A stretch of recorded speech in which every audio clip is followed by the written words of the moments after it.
Shalom, shalom, breaker. That's want to start off by giving all praises to Yahweh, Bahashem, Yahweh Shai, Bahashem, Rakakadash, double honors to the apostles, peace, blessings, honors to all the brothers in this truth. Listen up, you anti-jabbers, because, man, I hope this video don't go down, but listen up.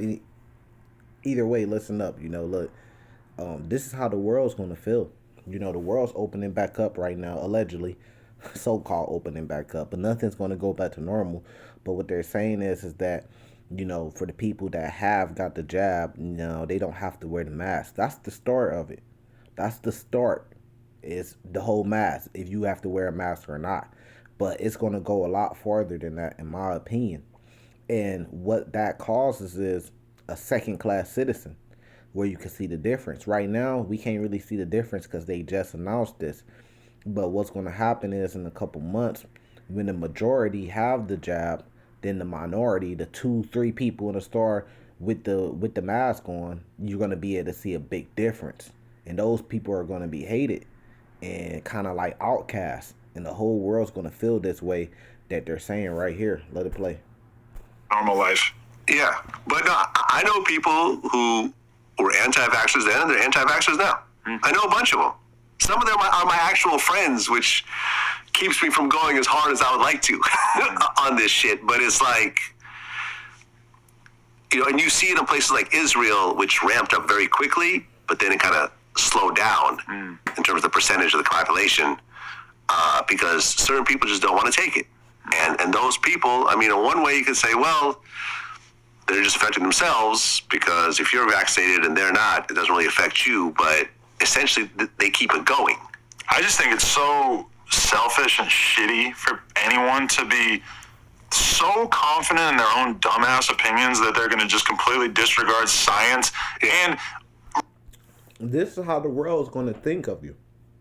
This is what the world's going to say about you when the majority gets the job.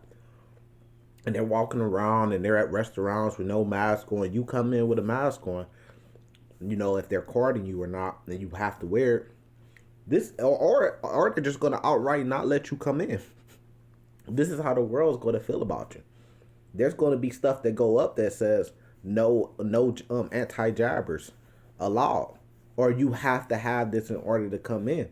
This is how the world's gonna feel about you. Now he said like people going off their own opinions, but wait, I thought we was pro-choice. I thought this was America, land of the free allegedly, where you had the freedom to make your own choices. So why is it now that because of your fear or your feelings, right, you got to force me to make a choice that you made? Shouldn't every man be able to make their own choice? And then these be the same people that say they're Christians and Catholics. It's crazy, man. And your own opinion, well, science is just an opinion. Science tells you that the sun is so many miles or whatever light years away from Earth. Yeah. That's a scientific theory. Try to take that number that they give you on the dot and see if you make it to the sun. Science has been proven wrong over time, plenty, all throughout history. Right? But we got to take that science, right? But what about the science of who the true Edomites are? Why we don't take that science? And what they did to get this land? Why we don't take that science in history? This way. Regarding something that clearly doesn't just only affect you, it affects other people as well. Like I know me personally, I was already, I think being fairly respectful of the COVID thing. I kept doing interviews, but, me and everybody on my team was getting tested every couple of weeks. And I was like, I wasn't going anywhere besides work. I was just doing work and then coming back. But my mom got COVID and my mom got deathly ill. And really? There was a moment where I really thought, this could be it. Like, I could really lose my mom. The thing that I've been the most afraid of my whole life could happen now instead of 10, 20 years from now because of COVID. And after that, it became really hard. And that's the temptation. But he's weak in faith. A lot of these guys that be looking like this, you got to remember, they're Israelites. We come looking like other nations. But just because they're Israelites by blood don't mean that they're all Israel is not Israel that's amongst Israel. That's of Israel. Don't mean that they're the elect. he fell for that temptation early. Man gonna be tempted with losing mothers, brothers, fathers, kids, family, loved ones. That's the temptation. He balled out this early. It's barely started wrapping up. We at the beginning of it. This is the beginning of sorrows, like Matthew chapter 24 says. And he already tapped out. That he felt that's the temptation. He's weak, and man have, and now the reason why he's talking the way he's talking is because his ties to the world. And he's explaining to you these are his ties to the world that gives him the opinion that he has. To have like a rational conversation with somebody who was telling me that. Flocky, but if you got it right and you got the jab, then why do I have to get it? You already got it. You're fine, right? They don't want to talk about that though. The vaccination was a death sentence or whatever. It's like, bro, my parents are so much more happy and relaxed right now that they're vaccinated, you know? They're walking around, they're doing, you know, my mom was living, you know, a lot of people can't relate to like, yeah, you're 21 and you got a six-pack and if you get COVID, you're going to be fine. Sure. My mom was 69. Yeah. I mean, she was trapped in the house. She's going everywhere with a mask on. She didn't want to go near her friends. She didn't want to do anything. And it's like, I don't know. I just think it's super unreasonable and shitty for people to act like they don't want it. Yeah, but you got to remember that side effects could take a year to pop up. Side effects could take 2 years to pop up. You don't know. You just living in the moment right now. Give it a little bit of time. You will see. Your whole now. What if in a year something bad happens to her because of what she got? Then are you going to have the same stance on it? Are you still going to be, no, it's the greatest thing. I think everybody should get it. My mother was happy when she got it. But if, you know, what she got causes something bad to happen to her in a year, the side effects kick in. Foolish man. I mean, I didn't start flying until I got the vaccine. I didn't start meeting with people until I had the vaccine. It feels so much better to have the vaccine. Like, you're just so much, like, it's like a sigh of relief. See, and that was the temptation. That's why he has the opinion and the stance he has on it, because the temptation for him was, I wanted to fly. That's a lot of people that got it, that went and got the jab, it's because they want to fly. They want to travel. They want to go on vacations. They don't want to be looked at as weird when they're boarding and they don't have it, because they know that people know that that's coming. They want to be relaxed. They want life to be so much better. They want life to go back to normal. That's why they went and got it. It was the temptation. They want to be around people. They got a network. They got to do interviews with people they don't know. So they want to make sure they're covered. But guess what? That just shows the lack of their faith. They have little faith. And, I mean, everyone who's thinking that it's some sort of weird poison or some sort of weird whatever, based on just some shit in their own head. There's no science behind it. There's no facts behind it. And it's going to keep the world. How ironic he said there's no science behind it and there's no facts behind it. Well, guess what? You don't know what's in the jab. That's a fact. He don't personally know the ingredients of it. You see, and there's no science behind the jab because you don't know the science behind it. You see, and it hasn't been approved, and it was rushed. Everybody knows the thing was rushed. You don't know what's in it, and it was rushed so fast, Operation Warp Speed, that really you don't know the side effects. You seeing some short-term side effects, but people really to this day still don't know the long-term side effects because it just hasn't been enough time. Those are facts. That's not something made up in people's head. That's a fact. But it's easy to point a finger and just say, oh, you're making up whatever you say in your head. And then just believe whatever science says. At this point, for the foreseeable future, we could still be here 3-4 years from now. We really could. We really could. But I took the vaccine as soon as I possibly could. Same. When they tell me that I need a booster, I'm going to be right there first in line to get that booster shot. And I think what really needs to happen is that these countries need to put their foot down and say, if you're not vaccinated, you can't go to this event. You can't fly. They're already saying you can't go to school. They're already shutting down the schools for people that are non-vaccinated. Europe recently announced that the European Union will allow vaccinated people to travel into their country. So I can finally go back to Europe, which I've been wanting to do forever. Events, sporting events, concerts, everything else like that. I feel the government should just put their foot down and say, if you're not vaccinated, you just can't come in here. You're not welcome. You see, and this is how the world's gonna feel about you.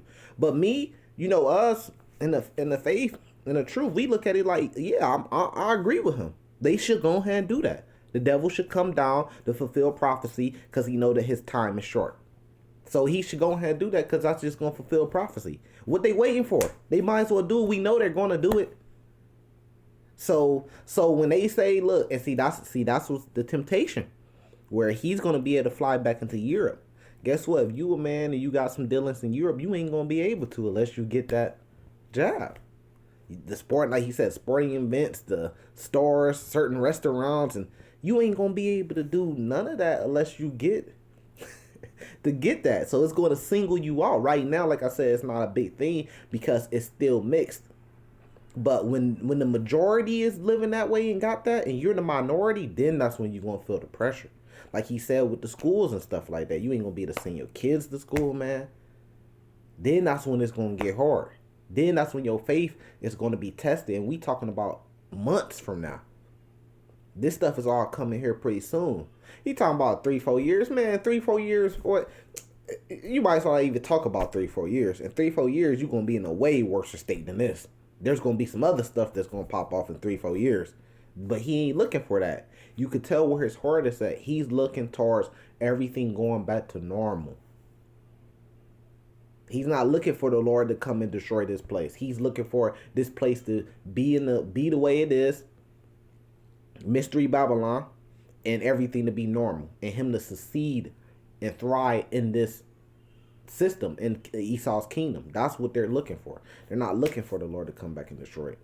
So that's not where their heart at. But like he said the government should already come and put their foot down. Right? What does that sound like? It sounds just like the Bible. I'm not saying that the jab is the mark of the beast. It could be a forerunner, but if it's a forerunner, that means that it's going to go by the same standards as the mark of the beast until the real thing comes. Or it could have the real thing in it, because the mark of the beast is the microchip, and it could have nanobots in it.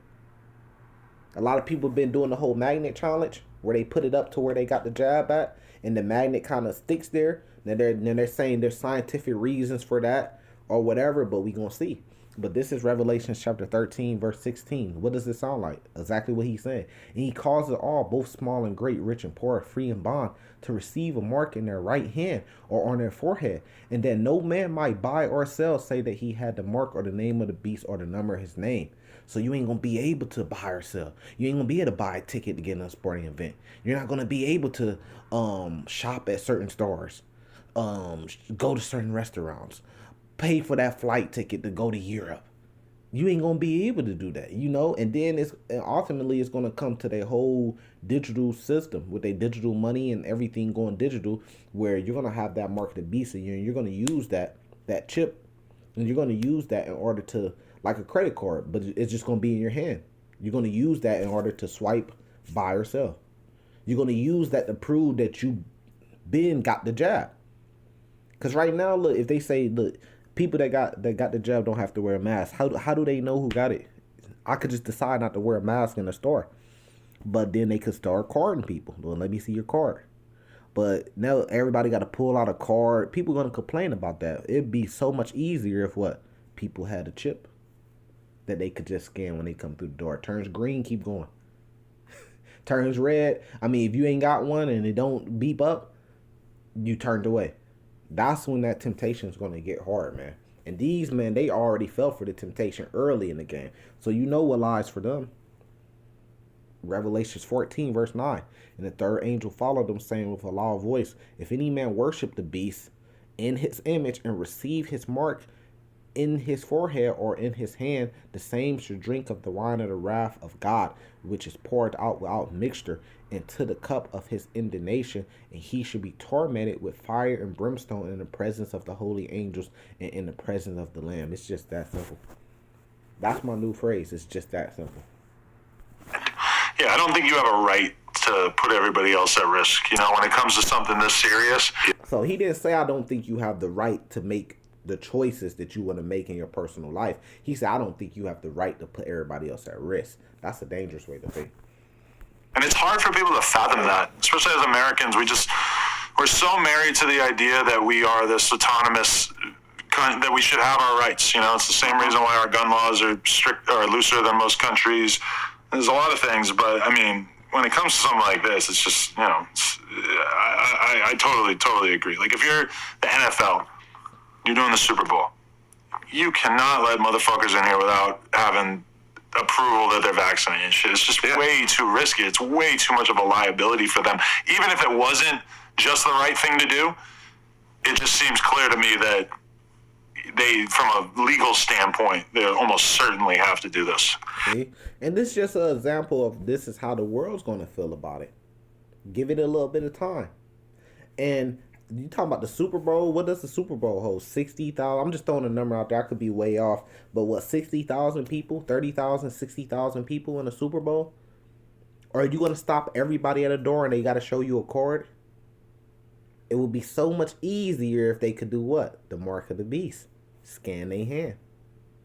Keep going. Scan your hand. Keep going. Scan your hand. Keep going. Everything digital. You ain't got to actually touch nothing. It's just a scan. It'll be so much easier. So you see where this is all leading up to. That's why we say this could be the forerunner for the mark of the beast. You see what it's all leading up to. So, you know, man, don't fall for this temptation. You know, keep the faith to the end. You know, with that, I'm going to say salvation to the elect. Shalom.